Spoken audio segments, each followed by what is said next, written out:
Hello everyone, welcome to EduPod. എല്ലാവർക്കും മക്കളെ EduPodന്റെ +2 commerce and humanities ചാനലിലേക്ക് സ്വാഗതം. യെസ്, നമ്മൾ ഈ വീഡിയോയിൽ രണ്ട് കാര്യങ്ങൾ ഡിസ്കസ് ചെയ്യുന്നത് ഹിസ്റ്ററി 3 ആൻഡ് ഹിസ്റ്ററി 4. ഈ രണ്ട് ചാപ്റ്ററിലെയും വളരെ ഇമ്പോർട്ടൻ്റ് ആയിട്ടുള്ള മോസ്റ്റ് റിപ്പീറ്റഡ് ആയിട്ടുള്ള ഷുവർ ക്വസ്റ്റ്യൻസ് നമ്മൾ എന്ത് ചെയ്യാൻ പോകണം, ഡിസ്കസ് ചെയ്യാൻ പോകണം. അപ്പോൾ നമ്മൾ ഇന്ന് രാത്രി ലൈവും കൂടി പ്രൊവൈഡ് ചെയ്യുന്നുണ്ട് കേട്ടോ. നമ്മൾ രാത്രി കൃത്യം 8:30 എന്ത് ചെയ്യുന്നുണ്ട്, ബാക്കിയുള്ള ഇന്ന് ഈ വീഡിയോസ് ഡിസ്കസ് ചെയ്യാത്ത ചെറിയ ചാപ്റ്റേഴ്സിൻ്റെ ഷുവർ ക്വസ്റ്റ്യൻസ് നമ്മൾ ലൈവായിട്ട് ഡിസ്കസ് ചെയ്യുന്നുണ്ട്. അപ്പോൾ ആ കാര്യങ്ങളും കൂടി നിങ്ങൾ എന്ത് ചെയ്യുക, സെറ്റാക്കി വെക്കുക. അപ്പോൾ ഇന്നത്തെ ലൈവ് കൃത്യം രാത്രി 8:30 മറന്നു പോകാതെ എല്ലാവരും എന്ത് ചെയ്യുക, കറക്റ്റായിട്ട് ലൈവിലേക്ക് എത്തിട്ടോ.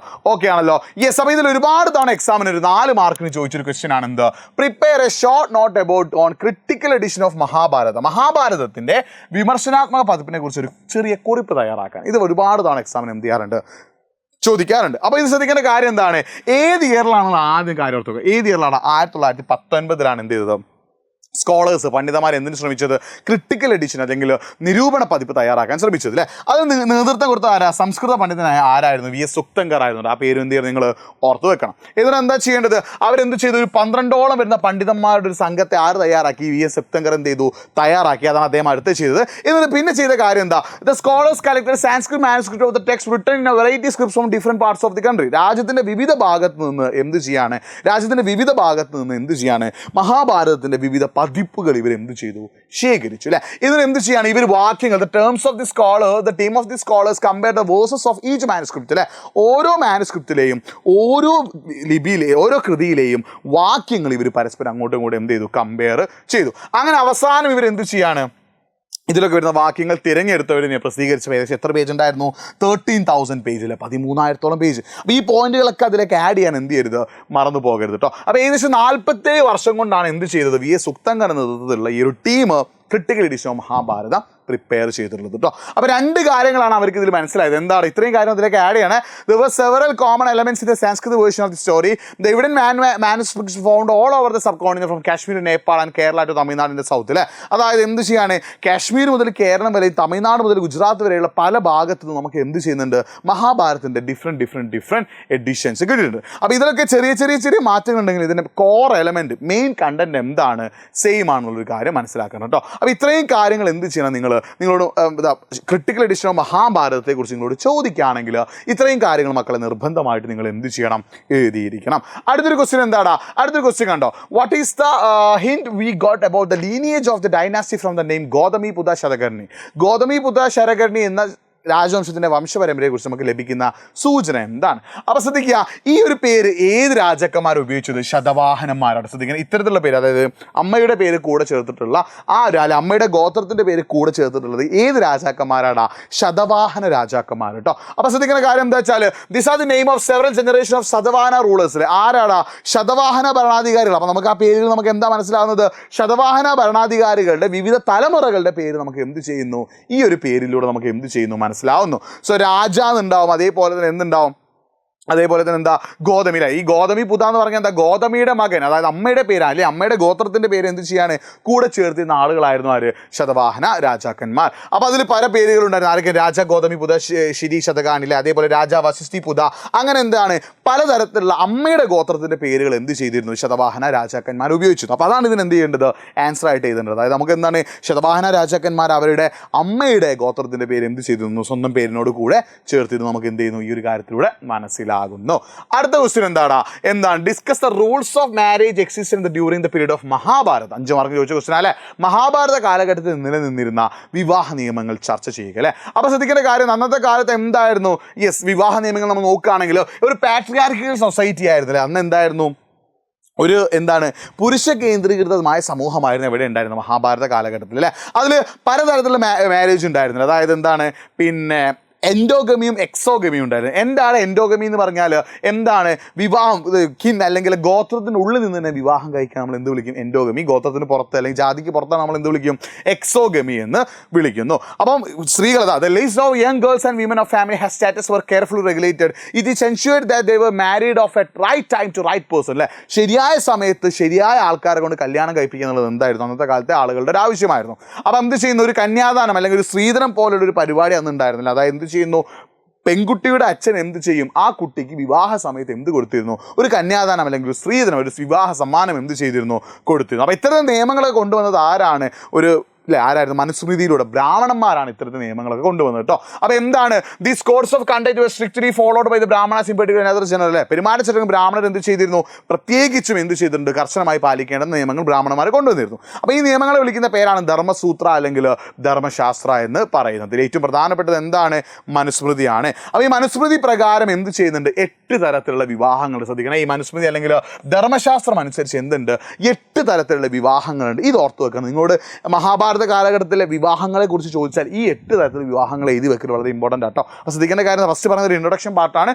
മഹാഭാരത കാലഘട്ടത്തിലെ വിവാഹങ്ങളെ കുറിച്ച് ചോദിച്ചാൽ ഈ 8 വിവാഹങ്ങളെ കുറിച്ച് എഴുതി വെക്കണം വളരെ ഇമ്പോർട്ടൻ്റാണ്. ഒന്നാമത് എന്താ ബ്രഹ്മവിവാഹം. എന്താ ബ്രഹ്മവിവാഹം എന്ന് പറഞ്ഞാൽ giving a daughter after dressing her costly clothes and honoring her with the presence of jewels into a man learned the Vedas. അല്ലെ വിലയേറിയ വസ്ത്രങ്ങൾ അണിയിച്ച ശേഷം മകളെ വിവാഹം കഴിപ്പിക്കും. വേദങ്ങൾ പഠിച്ച പുരുഷനിലെ വേദങ്ങൾ പഠിച്ച പുരുഷനെ ആഭരണങ്ങൾ സമ്മാനമായി നൽകിക്കൊണ്ട് എന്ത് ചെയ്യുക വിവാഹം കഴിപ്പിക്കുക. അതാണ് എന്ത് വിവാഹം ബ്രഹ്മവിവാഹം.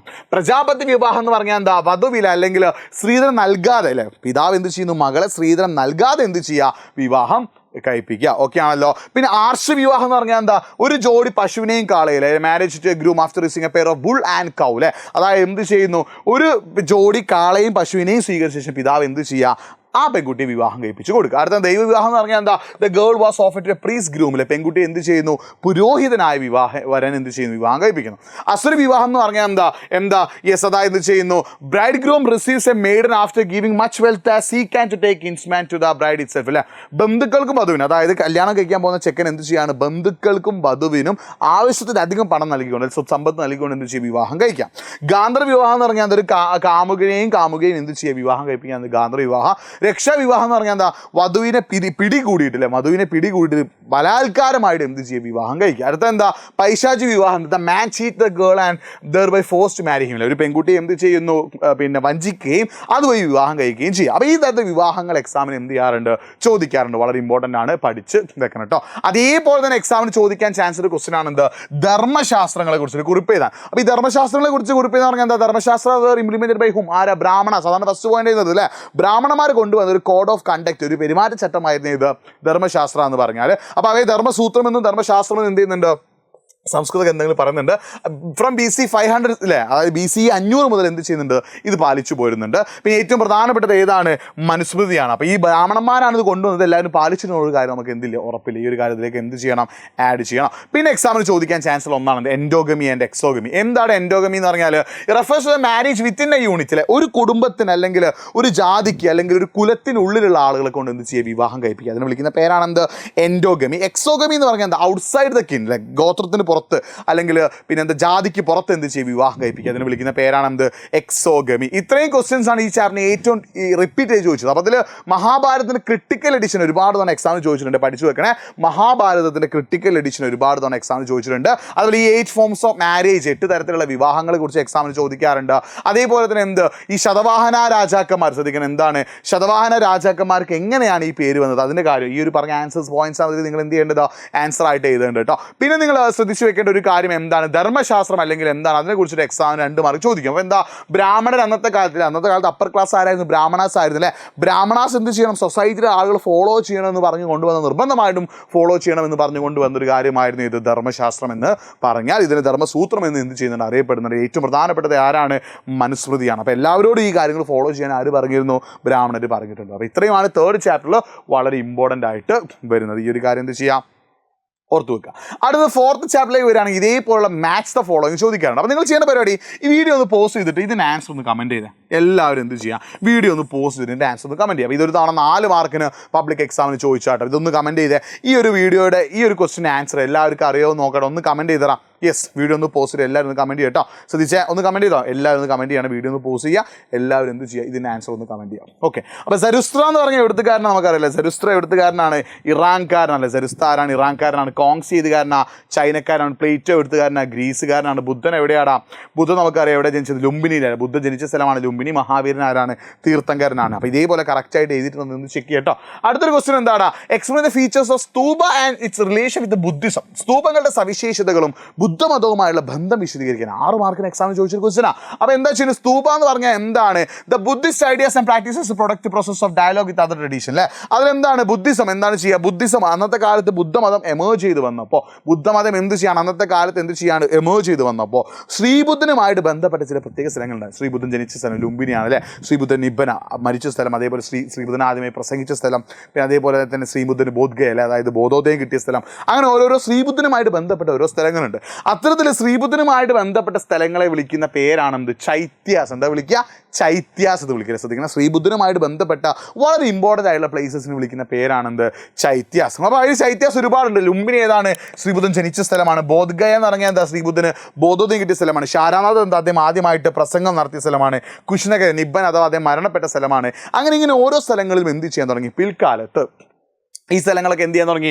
പവിത്രമായി കണക്കാക്കപ്പെട്ടു. അങ്ങനെ എന്താണ് ശ്രീബുദ്ധൻ്റെ മരണത്തിന് 200 കൊല്ലങ്ങൾക്ക് ശേഷം ആദ്യമായിട്ട് അശോക ചക്രവർത്തി എന്ത് ചെയ്യാണ്? ശ്രീബുദ്ധൻ ജനിച്ച ലുംബിനിയിൽ എന്ത് ചെയ്തു? ഒരു സ്തൂപം എന്ത് ചെയ്തു? പണി കഴിപ്പിച്ചു, ഒരു സ്തംഭം പണി കഴിപ്പിച്ചു. അങ്ങനെ എന്ത് ചെയ്യാൻ? ശ്രീബുദ്ധനുമായിട്ട് ബന്ധപ്പെട്ട അല്ലെങ്കിൽ ശ്രീബുദ്ധനുമായിട്ട് ബന്ധപ്പെട്ട സ്ഥലങ്ങളിലൊക്കെ എന്ത് ചെയ്യാൻ തുടങ്ങി? പിൽക്കാലത്ത് ചക്രവർത്തിമാർ എന്ത് പണി കഴിപ്പിക്കാൻ തുടങ്ങി? സ്തൂപങ്ങൾ പണി കഴിപ്പിക്കാൻ തുടങ്ങി. അങ്ങനെയാണ് ബുദ്ധമതവും സ്തൂപങ്ങളും തമ്മിൽ വളരെ ഇമ്പോർട്ടൻ്റ് ആയിട്ടുള്ള ഒരു റിലേഷൻ വരുന്നുള്ളത് കേട്ടോ. അപ്പോൾ ശ്രദ്ധിക്കുന്നത് there were other sacred places too. അപ്പോൾ ഇത് മാത്രമല്ല എന്താണ്? ശ്രീബുദ്ധമായിട്ട് ജനിച്ച സ്ഥലം മാത്രമല്ല, ശ്രീബുദ്ധനുമായിട്ട് ബന്ധപ്പെട്ട സ്ഥലങ്ങൾ മാത്രമല്ല, ചില സ്ഥലങ്ങളിലൊക്കെ എന്താണ് ശ്രീബുദ്ധൻ ഉപയോഗിച്ച സാധനങ്ങൾ അവശിഷ്ടങ്ങൾ ഉണ്ടായിരുന്നു. ചില സ്ഥലങ്ങളിലൊക്കെ എന്താണ് ശ്രീബുദ്ധൻ്റെ മരണശേഷം അദ്ദേഹത്തിൻ്റെ എന്ത് ചെയ്യുന്നു? ബറി ചെയ്തത്, അദ്ദേഹത്തിന് അടക്കം ചെയ്ത വസ്തുക്കളും അവിടെ ഉണ്ടായിരുന്നു. അപ്പോൾ അത്തരം സ്ഥലങ്ങളിലൊക്കെ എന്ത് നിർമ്മിക്കാൻ തുടങ്ങി? സ്തൂപം നിർമ്മിക്കാൻ തുടങ്ങി. അപ്പോൾ ബുദ്ധമതവുമായിട്ട് ബന്ധപ്പെട്ട വളരെ ഇമ്പോർട്ടൻ്റ് ആയിട്ടുള്ള ഒന്നായിരുന്നു എന്ത്? സ്തൂപം എന്ന് പറഞ്ഞാൽ. അപ്പോൾ ശ്രദ്ധിക്കുന്നത് കണ്ടെയ്ൻ റിലിക്സ് ഓഫ് ബുദ്ധ അല്ലെ. ഇവയിൽ എന്തുണ്ടാവും? ബുദ്ധൻ്റെ അവശിഷ്ടങ്ങൾ ഉണ്ടാവും. അതെന്താ? ബുദ്ധമതത്തിൻ്റെ മൊത്തം ഒരു ആരാധന കേന്ദ്രമായിട്ട് എന്ത് മാറി? സ്തൂപങ്ങൾ മാറിയിട്ടുണ്ട്. അപ്പോൾ പിന്നെന്താ? അശോകവന്ദനം അനുസരിച്ച്, ബുദ്ധമത ഗ്രന്ഥമായ അശോകവന്ദനം അനുസരിച്ച് Ashoka distribute portion of the Buddha relics to every important ടൗണിൽ അശോകൻ എന്ത് ചെയ്തിട്ടുണ്ട്?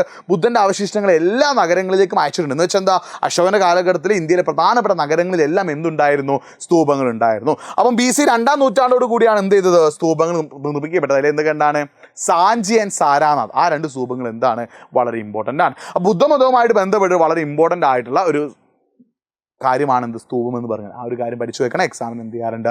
ചോദിക്കാറുണ്ട്. പിന്നെ ഈ ഒരു ചാപ്റ്ററിന് ഒരുപാട് തവണ എക്സാമിന് 4 മാർക്കും ചോദിച്ചൊരു ക്വസ്റ്റ്യൻ ആണ് ഐഡിയാസ് ഓഫ് ജൈനിസം. ജൈനമതത്തിൻ്റെ പ്രധാനപ്പെട്ട ആശയങ്ങൾ എന്ത് ചെയ്യാൻ പരിശോധിക്കാൻ ഒരുപാട് തവണ എന്ത് ചെയ്തിട്ടുണ്ട്? ചോദിച്ചിട്ടുണ്ട്. ജൈനമതത്തിൻ്റെ ആശയങ്ങൾ ഒരുപാട് തവണ എക്സാമിന് ചോദിച്ചാൽ. അപ്പോൾ ശ്രദ്ധിക്കുക, എന്താണ് ജൈനമതത്തിൻ്റെ ആശയം? ശ്രദ്ധിക്കണം, എന്താണ്? The most important idea of Jainism that all objects even stones, rocks and water have life and soul അല്ലേ. ഏറ്റവും പ്രധാനപ്പെട്ട ആശയം എല്ലാ വസ്തുക്കളും, അത് കല്ലായാലും പാറയായാലും വെള്ളമായാലും എല്ലാത്തിനും എന്തുണ്ട്? ജീവനും ആത്മാവുണ്ടെന്ന് പറയുന്നു. അതുകൊണ്ട് അഹിംസ, നോൺ ഇഞ്ചുറി. അഹിംസ എന്താണ്? ജൈനമതവുമായിട്ട് ബന്ധപ്പെട്ട വളരെ ഇമ്പോർട്ടൻ്റ് ആയിട്ടുള്ള, ആരെയും ദ്രോഹിക്കാതിരിക്കുന്നത് എന്താണ്? ജൈനമതത്തിൻ്റെ വളരെ ഇമ്പോർട്ടൻ്റ് ഇതാണ്. പിന്നെ according to Jainism man is a creator with own destiny. സ്വന്തം വിധിയുടെ, ഇതൊക്കെ അതിലേക്ക് ആഡ് ചെയ്യേണ്ട പോയിന്റാണ്. സ്വന്തം വിധിയുടെ സൃഷ്ടാവ് ആരാണ്? മനുഷ്യൻ തന്നെയാണെന്ന് ജൈനമതം വിശ്വസിക്കുന്നു. പിന്നെ ജൈനമതത്തിലെ പ്രധാനപ്പെട്ട തീർത്ഥങ്കരനായിരുന്ന ആര്? മഹാവീരൻ. മഹാവീരൻ പറഞ്ഞ എന്ത്? അതായത് ജീവനുള്ളതും അജീവമായതുമായ 2 കാര്യങ്ങളാണുള്ളത്. അപ്പം ജന്മവും പുനർജന്മവും അല്ലെ, പുനർജന്മം ഉണ്ടെന്നുള്ള കാര്യങ്ങളൊക്കെ പറയുന്നുണ്ട്. അപ്പോൾ ഒരാൾ പുനർജനിക്കണോ വേണ്ടല്ലോ എന്തിലൂടെ തീരുമാനിക്കുന്നത്? അയാളുടെ കർമ്മങ്ങളിലൂടെയാണ് തീരുമാനിക്കുന്നത്. ആര് പറഞ്ഞു? ഇവർ പറഞ്ഞു. പിന്നെ അത് മാത്രമല്ല, എന്ത് ചെയ്യുന്നു? ഒരു ആത്മാവ് മുക്തി നേടിയാൽ ആ ആത്മാവ് എന്തായി മാറും? ശുദ്ധമായി മാറുമെന്നും പറയുന്നുണ്ട്. സോ എന്ത് ചെയ്യുന്നു? മാൻ ക്യാൻ അറ്റൈൻ മോക്ഷ അല്ലെ. ഒരു ആത്മാവ് മുക്തി നേടി എന്തായിട്ട് മാറും? മോക്ഷം കിട്ടും. അപ്പോൾ അത് കിട്ടണമെങ്കിൽ എന്ത് ചെയ്യണം? ജീവിതത്തിൽ പ്യൂരിറ്റി, പരിശുദ്ധി ഉണ്ടാകണം, നല്ല കാര്യങ്ങൾ ചെയ്യണം, അതേപോലെ ത്യാഗം ചെയ്യണം എന്നൊക്കെ ആര് പറയുന്നുണ്ട്? മഹാവീരനും ജൈനമതവും പറയുന്നുണ്ട്. സോ അതിന് ഈ ജൈനമതം അനുസരിച്ച് എന്താണ്? 3 കാര്യങ്ങൾ ചെയ്താലാണ് എന്ത് കിട്ടുക? മോക്ഷം കിട്ടുക. ഇതൊക്കെയാണ് 3 കാര്യങ്ങൾ. ത്രിരത്നാസ് അറിയപ്പെടുന്നത്. അപ്പോൾ നിങ്ങളോട് ജൈനമതത്തിൻ്റെ ഫീച്ചേഴ്സ്, ആശയങ്ങൾ ചോദിച്ചാൽ നിങ്ങൾ അതിൽ എന്ത് ആഡ് ചെയ്യണം? ഈ ത്രിരത്നാസ് ആഡ് ചെയ്യണം. ഏതൊക്കെയാണ് ത്രിരത്നാസ് പെടുന്നത്? റൈറ്റ് ബിലീഫ്, ശരിയായ വിശ്വാസം, റൈറ്റ് നോളജ്, ശരിയായ അറിവ്, റൈറ്റ് ആക്ഷൻ, ശരിയായ നടപടി. ഈ ഒരു കാര്യം എന്ത് ചെയ്യണം? മനസ്സിലാക്കി വെക്കണം കേട്ടോ. പിന്നെ എന്താ? Salvation can be obtained through asceticism and പെനൻസിൽ. തപസ്സിലൂടെയും മോക്ഷം ലഭിക്കുന്നത് ആര് പറയുന്നുണ്ട്? ജൈനമതം പറയുന്നുണ്ട്. പിന്നെ എന്താണ്? ജൈനമതം എന്ത് ചെയ്യുന്നുണ്ട്? അവരുടെ വീട്ടിലെ ഗൃഹനാഥന്മാർക്കും അതേപോലെ പിന്നെ കന്യാസ്ത്രീകളും സന്യാസിമാർക്കും, ജൈനമതത്തിലെ സന്യാസിമാരോടും സന്യാസിനിമാരോടും എന്ത് ചെയ്യുന്നുണ്ട്? ചില കാര്യങ്ങൾ ഫോളോ ചെയ്യാൻ പറയുന്നുണ്ട്. എന്തൊക്കെയാണ് ഫോളോ ചെയ്യാൻ പറയുന്നത്? നോൺ ഇഞ്ചുറി, പരിക്കേൽപ്പിക്കരുത്. നോൺ സ്റ്റീലിംഗ്, മോഷ്ടിക്കരുത്. നോൺ അഡൾട്ടറി, വ്യഭിചരിക്കരുത്. നോൺ പൊസഷൻ, കൈവശപ്പെടുത്തരുത്. ഒബ്സർവേഷൻ ഓഫ് സെലിബസി, ബ്രഹ്മചര്യം നിരീക്ഷിക്കൽ. അപ്പോൾ ഈ കാര്യങ്ങളൊക്കെ നിങ്ങൾ എന്തിൽ ആഡ് ചെയ്യണം? ജൈനമതത്തിൻ്റെ ആശയങ്ങൾ ചോദിച്ചാൽ അതിൽ ആഡ് ചെയ്യാൻ മറന്നു പോകരുത് കേട്ടോ. അപ്പോൾ ജൈനമതത്തിൻ്റെ ആശയങ്ങൾ വളരെ ഇമ്പോർട്ടൻ്റ് ആണ്, എക്സാമിന് ചോദിക്കാറുണ്ട്. ജൈനമതം പോലെ തന്നെ ഇമ്പോർട്ടൻ്റ് ആണ് എന്ത്? ബുദ്ധമതം കേട്ടോ. അതും എന്ത് ചെയ്യാറുണ്ട്? എക്സാമിന് ഒരുപാട് തവണ ചോദിച്ചത്. അപ്പോൾ ജൈനമതവും എക്സാമിന് ചോദിച്ചിട്ടുണ്ട്. ബുദ്ധമതവും ഒരുപാട് തവണ എന്ത് ചെയ്തിട്ടുണ്ട്, എക്സാമിന് ചോദിച്ചിട്ടുണ്ട്. പഠിച്ചു വെക്കണം, വളരെ വളരെ ഇമ്പോർട്ടൻ്റ് ആണ്. അപ്പോൾ എന്താണ് ബുദ്ധമതത്തിൽ പറയുന്നത്? അതായത് എന്താണ് historians relied Suttapitaka to reconstruct the teaching of Buddha അല്ലെ, ബുദ്ധൻ്റെ പഠിപ്പിക്കലുകൾ അല്ലെങ്കിൽ ബുദ്ധൻ്റെ ആശയങ്ങൾ പുനർനിർമ്മിക്കാൻ സുത്തപീഠികയാണ് ആര് ഉപയോഗിച്ചത്? ചരിത്രകാരന്മാർ ഉപയോഗിച്ചത്. അതേപോലെ തന്നെ എന്ത് പറയുന്നു, അപ്പോൾ പല കഥകൾ ഈ ബുദ്ധൻ്റെ ഈ ഒരു സുത്തപീഠികയിലൂടെ പല കഥകളും വരുന്നുണ്ട്. അപ്പോൾ ഈ കാര്യങ്ങൾ സുത്തപീഠിക എന്നുള്ള പോയിന്റ് ഫസ്റ്റ് നിങ്ങൾ എന്ത് ചെയ്യണം, ആഡ് ചെയ്യണം കേട്ടോ. അപ്പോൾ എന്തൊക്കെയാണ് ബുദ്ധമതത്തിൻ്റെ ആശയങ്ങൾ? ഒന്നാമത്തെ എന്താ, Buddhism believe that the world is transient and constantly changing. ഈ ലോകം എന്ത് ചെയ്യാണ്, നിരന്തരം മാറിക്കൊണ്ടിരിക്കുന്ന ഒന്നാണ് ആര് പറയുന്നു, ശ്രീബുദ്ധൻ പറയുന്നു. There is nothing permanent or eternal in the world. ലോകത്ത് സ്ഥിരമോ ശാശ്വതമായിട്ട് ഒന്നുമില്ല. ഈ ലോകത്ത് എന്താണ്, ഒന്നും സ്ഥിരമോ ഒന്നും ശാശ്വതമോ അല്ല, അതിങ്ങനെ മാറിക്കൊണ്ടിരിക്കുന്നു. The world is soulless. ഇതൊക്കെ എന്താ ബുദ്ധമതത്തിന്റെ ആശയങ്ങളാട്ടോ. അപ്പോൾ ശ്രദ്ധിക്കണേ, അഷ്ടാംഗ മാർഗ്ഗങ്ങളും ആര് സത്യങ്ങളും. ബുദ്ധമതത്തിന്റെ ഏറ്റവും പ്രധാനപ്പെട്ട 2 ആശയങ്ങളാണ് ഇതൊക്കെ, അഷ്ടാംഗ മാർഗ്ഗങ്ങളും ആര് സത്യങ്ങൾ. അത് പഠിച്ചു വെക്കണേ. നിങ്ങളോട് ബുദ്ധമതത്തിന്റെ ആശയങ്ങൾ ചോദിക്കുകയാണ്, അതിലേക്ക് നിങ്ങൾ എന്ത് ആഡ് ചെയ്യണം, അഷ്ടാംഗ മാർഗ്ഗങ്ങളും ആര് സത്യങ്ങളും ആഡ് ചെയ്യണം. ആര് സത്യങ്ങൾ എന്ന് പറഞ്ഞാൽ 4 അടിസ്ഥാന സത്യങ്ങളാണ്. ഒന്നാമത്തെ എന്താ, the world is full of sufferings അല്ലെ, ലോകം എന്താണ്. ആര് സത്യങ്ങൾ എന്ന് പറഞ്ഞാൽ ബുദ്ധമതത്തിന്റെ പ്രധാനപ്പെട്ട ആശയങ്ങളാണ്. അത് നിങ്ങൾ എന്തായാലും ആഡ് ചെയ്യാൻ മറക്കരുത്. 4 സത്യങ്ങളുണ്ട്. ഏതൊക്കെയാണ്? ലോകം ഈസ് ഫുൾ ഓഫ് സഫറിങ്സ് അല്ലെ, ലോകം എന്താണ്, കഷ്ടപ്പാടുകൾ നിറഞ്ഞതാണ്. Desire is the cause of all sufferings, എല്ലാ ആഗ്രഹങ്ങളുമാണ് ദുരിതങ്ങൾക്ക് കാരണം. And the suffering is could be removed അല്ലെ ബൈ ഗിവിങ് അപ്പ് ഡിസയേഴ്സ്. ആഗ്രഹങ്ങൾ ഉപേക്ഷിച്ചാൽ ദുരിതങ്ങൾ അകറ്റാൻ കഴിയും. And desire can be given by following അഷ്ടാംഗ മാർഗ്ഗം അല്ലെ, അഷ്ടാംഗ മാർഗ്ഗം ഫോളോ ചെയ്താൽ എന്ത് ചെയ്യും, കറക്റ്റായിട്ട് നമുക്ക് എന്ത് കിട്ടും, മോക്ഷം കിട്ടും എന്നാണ് ആര് പറയുന്നത്, അല്ലെങ്കിൽ ആഗ്രഹങ്ങൾ ഉപേക്ഷിക്കാൻ ആര് പറയുന്നു, ശ്രീബുദ്ധൻ പറയുന്നു. അപ്പോൾ ശ്രീബുദ്ധൻ അല്ലെങ്കിൽ ബുദ്ധമതത്തിന് ആശയങ്ങൾ വെച്ചാൽ ഈ 4 പോയിന്റ് 4 സത്യങ്ങൾ എഴുതണം. അതേപോലെ തന്നെ അഷ്ടാംഗ മാർഗ്ഗങ്ങൾ എഴുതണം. അഷ്ടാംഗ മാർഗ്ഗം എന്ന് പറഞ്ഞാൽ എന്താ, റൈറ്റ് വ്യൂ ശരിയായ വീക്ഷണം, റൈറ്റ് എയിം ശരിയായ ലക്ഷ്യം, റൈറ്റ് സ്പീച്ച് ശരിയായ സംസാരം, റൈറ്റ് ആക്ഷൻ എന്താണ് ശരിയായ പ്രവർത്തനം, റൈറ്റ് ലിവിഹുഡിൽ എന്താണ് ശരിയായ ഉപജീവനം, റൈറ്റ് എഫേർട്ടിൽ ശരിയായ പരിശ്രമം, റൈറ്റ് കോൺസെൻട്രേഷനിൽ ശരിയായ ഏകാഗ്രത, ആൻഡ് റൈറ്റ് മൈൻഡ്ഫുൾനെസ്സിൽ ശരിയായ ശ്രദ്ധ. ഇങ്ങനെയാണ് എന്തുള്ളത് 8 എണ്ണം വരുന്നത് കേട്ടോ. പിന്നെ അതെന്താണ്, പിന്നെ സ്വന്തം പ്രവർത്തനം, ഓരോ വ്യക്തി വിധി നിർമ്മാതാവാണ്.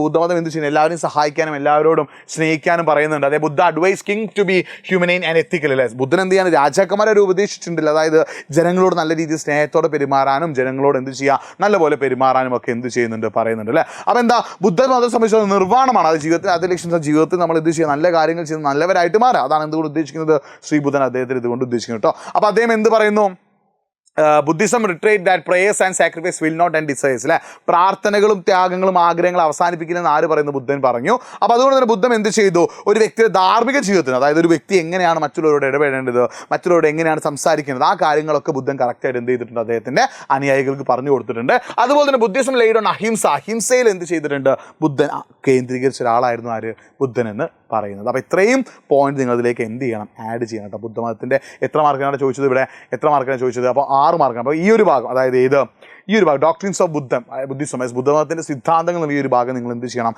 എന്തായാലും അതിലേക്ക് ആഡ് ചെയ്തിരിക്കണം. പിന്നെ ഒരുപാട് തവണ 2 മാർക്കും ചോദിച്ചൊരു ക്വസ്റ്റൻ ആണ്, identify the 2 features of Mahayana Buddhism. Mahayana Buddhism അല്ലെങ്കിൽ ഹീനയാന ബുദ്ധിസം എക്സാമിന് ചോദിക്കാറുണ്ട് കേട്ടോ. അപ്പോൾ എന്താണ് മഹായാന ബുദ്ധിസം എന്ന് പറഞ്ഞാൽ, ഇറ്റ് വാസ് ഇൻ കനിഷ്ക, അതായത് കുഷാന ഭരണാധികാരിയായിരുന്ന കനിഷ്കൻ്റെ കാലഘട്ടത്തിലാണ് എന്ത് ചെയ്യുന്നത്, ബുദ്ധമതം അതിൻ്റെ ഏറ്റവും പീക്കിൽ, ഏറ്റവും പരമോന്നതമായ കേന്ദ്രത്തിലെത്തിയത്. അപ്പോൾ ഈ ഒരു കാലഘട്ടത്തിൽ എന്ത് ചെയ്യാണ്, ഈ ഒരു സമയത്ത് എന്ത് ചെയ്യാണ്, കാശ്മീരിൽ വെച്ചിട്ട് 4ാമത്തെ ബുദ്ധമത സമിതി വിളിച്ചു കൂട്ടി. അവിടെ വെച്ചിട്ടാണ് ബുദ്ധമതം എന്ത് ചെയ്യുന്നത്, മഹായാനം ഹീനയാനം എന്ന് പറഞ്ഞിട്ട് 2ആയിട്ട് തിരിഞ്ഞത്. അപ്പോൾ ശ്രദ്ധിക്കേണ്ട കാര്യം എന്താണെന്ന് വെച്ചാൽ, എന്താണ് മഹായാനം എന്ന് പറഞ്ഞാൽ പുതിയ ചിന്താഗതിയാണ്. മഹായാനം എന്ന് പറഞ്ഞാൽ എന്താ, പുതിയ ചിന്താഗതിയാണ്. ഹീനയാനം എന്ന് പറഞ്ഞാൽ പണ്ടത്തെ പോലെ ചിന്താഗതി എന്ന് വെച്ചാൽ എന്താ, അതായത് എന്താണ് ബുദ്ധിസ്റ്റിൽ എന്താണ്, ബുദ്ധമതം അനുസരിച്ച് ബുദ്ധനൊരു ദൈവമായിട്ടല്ല കണക്കാക്കുന്നത്. ബുദ്ധൻ എന്താണ്, ഒരു ആളുകൾക്ക് ഉപദേശം കൊടുക്കാനുള്ള വലിയൊരു വ്യക്തിയായിട്ടാണ് എന്തിൽ കണക്കാക്കുന്നത്, ബുദ്ധമതം കണക്കാക്കുന്നത്. അത് മാത്രമല്ല, എന്താണ് ബുദ്ധമതത്തിൽ എന്തില്ലായിരുന്നു, ആരാധനാ രീതിയോ അല്ലെങ്കിൽ പ്രത്യേകത ആരാധനകളോ ഒന്നും എവിടെയില്ലായിരുന്നു, ബുദ്ധമതത്തിൽ ഇല്ലായിരുന്നു. അപ്പോൾ ഇങ്ങനെ പണ്ടത്തെ ചിന്തകളെ മാത്രം പിന്തുടർന്നു പോകുന്നതിനെ എന്ന് നമ്മൾ എന്ത് വിളിക്കുന്നു, ഹീനയാനം എന്ന് വിളിക്കുന്നു. പുതിയ ആശയക്കാരെ നമ്മൾ എന്ത് വിളിക്കുന്നു, മഹായാനം അല്ലെങ്കിൽ അവർ വിളിക്കുന്നു. അപ്പോൾ അവരെന്താ, ബുദ്ധൻ്റെ ചിത്രങ്ങൾ അല്ലെങ്കിൽ ബുദ്ധൻ്റെ പ്രതിമകളെയും ബുദ്ധൻ്റെ ചിത്രങ്ങളെയും ബോധിമരത്തെയും ഒക്കെ ആരാധിച്ചിരുന്നു. പുതിയ ആരാധനാ രീതികൾ എവിടേക്ക് വന്നു, ബുദ്ധമതത്തിലേക്ക് വന്നു. അത്തരത്തിൽ വന്ന വിഭാഗത്തെ നമ്മൾ വിളിക്കുന്ന പേരാണെന്ത്, മഹായാന ബുദ്ധമതം എന്ന് പറയുന്നത്. അപ്പോൾ അതേപോലെ തന്നെ എന്താണ്, ഹീനയാനക്കാർ എന്താ ഉപയോഗിച്ചത്, പാലി ഭാഷയായിരുന്നല്ലേ. ഹീനയാനക്കാർ പണ്ട് മുതലേ ബുദ്ധമതത്തിൻ്റെ പഴയ ആശയങ്ങൾ പിന്തുടർന്ന ഹീനയാനക്കാർ അവരെന്താ ഉപയോഗിച്ചത്, പാലി ഭാഷയാണെങ്കിൽ മഹായാനക്കാർ എന്താ ഉപയോഗിച്ചത്, സംസ്കൃത ഭാഷയായിരുന്നു. ശ്രദ്ധിക്കണേ, മഹായാനക്കാർ ഉപയോഗിച്ചത് എന്തായിരുന്നു, സംസ്കൃത ഭാഷയായിരുന്നു. അപ്പോൾ ഈ ഒരു വ്യത്യാസങ്ങൾ ഓർത്തു വെക്കണം. മഹായാനം എന്ന് പറഞ്ഞാൽ എന്താ, പുതിയ ആശയമാണ്. അവരെന്ത് ചെയ്തു, ബുദ്ധൻ്റെ ബിംബവും അതേപോലെ ബുദ്ധൻ്റെ ചിത്രങ്ങളും അതേപോലെ ബോധി വൃക്ഷത്തെയൊക്കെ എന്ത് ചെയ്യാൻ തുടങ്ങി, ആരാധിക്കാൻ തുടങ്ങി. ഹീനയാനത്തിൻ്റെ പ്രത്യേകത പണ്ട് മുതലേയുള്ള ബുദ്ധൻ്റെ ആശയങ്ങൾ എന്താണ് അത് ഫോളോ ചെയ്ത് വന്നിരുന്ന ആളുകളാണ് ആര് ഹീനയാനം എന്ന് പറയുന്നത്. അപ്പോൾ ഈ ഒരു കാര്യം കൂടി നിങ്ങൾ അതിലേക്ക് എന്ത് ചെയ്യണം, ആഡ് ചെയ്യണം. അപ്പോൾ ഈ മഹായാനം 2 മാർക്കിന് എക്സാമിന് എന്ത് ചെയ്യാറുണ്ട്, ചോദിക്കാറുണ്ട്. ഈ പോയിന്റ്സ് ഇതിലേക്ക് ആഡ് ചെയ്യണം കേട്ടോ. അപ്പോൾ ഇവിടെ കണ്ടൊരു 1 വേർഡ് ക്വസ്റ്റ്യൻ, ഇതിൻ്റെ ആൻസർ ഒന്ന് കമൻറ്റ് ചെയ്യണം മക്കൾ. നിങ്ങൾ എന്ത് ചെയ്യുക, ഇതിൻ്റെ ആൻസർ ഒന്ന് കമൻറ്റ് ചെയ്യുക. അതേപോലെ ഇതിൻ്റെ ആൻസർ, ഇതൊക്കെ എന്താണ് ഈ ചാപ്റ്റർ 1 വേർഡ് ചോദിച്ചുള്ള ക്വസ്റ്റ്യൻസ് ആട്ടോ. ഇതൊക്കെ ഈ ചാപ്റ്റർ 1 വേർഡ് ചോദിച്ച ക്വസ്റ്റ്യൻ. അപ്പോൾ ഇതിൻ്റെ ആൻസർ ഒന്ന് കമൻറ്റ് ചെയ്യാം. അടുത്ത ക്വസ്റ്റ്യൻ ഇതിൻ്റെ ആൻസർ ഒന്ന് കമൻറ്റ് ചെയ്യാം. ആൻഡ് ദ നെക്സ്റ്റ് ക്വസ്റ്റ്യൻ ഇതിൻ്റെ ആൻസർ എന്ത് ചെയ്യുക, ഒന്ന് കമൻറ്റ് ചെയ്യുക കേട്ടോ. ഓക്കെ ആണ്. അപ്പോൾ ഇതേപോലുള്ള ക്വസ്റ്റ്യൻസ് ഒക്കെ എന്ത് ചെയ്യാറുണ്ട്, ഈ ഒരു ഭാഗത്ത് ചോദിക്കാറുണ്ട്. അപ്പോൾ ഇതാണ് 3rd ക്വസ്റ്റ്യൻ. ഇതിൻ്റെ ആൻസർ ഒക്കെ എന്ത് ചെയ്യുക, ഒന്ന് താഴെ കമൻറ്റ് ബോക്സിൽ ടൈപ്പ് ചെയ്യട്ടോ. ഓക്കെ, ഇതാണ് 3rd ക്വസ്റ്റ്യൻ, ഇത് 2nd ക്വസ്റ്റ്യൻ, ഇത് 1st ക്വസ്റ്റ്യൻ. ഇതൊക്കെ എന്താണ് ഈ ചാപ്റ്ററിന് 1 വേർഡ് ചോദിച്ച ക്വസ്റ്റ്യനാണ്. അപ്പോൾ ഈ കാര്യങ്ങൾ കറക്റ്റായിട്ട് എന്ത് ചെയ്യുക, കമൻറ്റ് ചെയ്യുക. ഇനി നമുക്ക് ലൈവിൽ കാണാം. ലൈവിൽ നമ്മൾ ബാക്കി ചാപ്റ്റേഴ്സിൻ്റെ ഒരുപാട് ക്വസ്റ്റ്യൻസ് നമ്മൾ ഡിസ്കസ് ചെയ്യുന്നുണ്ട്. നമ്മൾ ഷുവർ ക്വസ്റ്റ്യൻസ് ഒക്കെ നിങ്ങൾ തരുന്നുണ്ട്. അപ്പോൾ നിങ്ങൾ എന്ത് ചെയ്യുക, നിങ്ങളുടെ ഫ്രണ്ട്സിനെയും കൂടി, നിങ്ങളെ ഹിസ്റ്ററി പഠിക്കുന്ന +2 ഹിസ്റ്ററി പഠിക്കുന്ന ഫ്രണ്ട്സ് നിങ്ങൾക്ക് ഉണ്ടെങ്കിൽ എന്ത് ചെയ്യുക, അവർക്കൊന്ന് ലിങ്ക് ഒന്ന് അയച്ചു കൊടുക്കുക. അവരോടും കൂടി എന്ത് ചെയ്യാൻ പറയാം, ഈ ചാനലിലേക്ക് ലൈവിൽ കറക്റ്റ് സമയത്ത് എത്താൻ പറയാം. നന്നായിട്ട് പഠിക്കുക, നന്നായിട്ട് സെറ്റാക്കുക. സോ വീണ്ടും കാണാതിരിക്കും. ബൈ.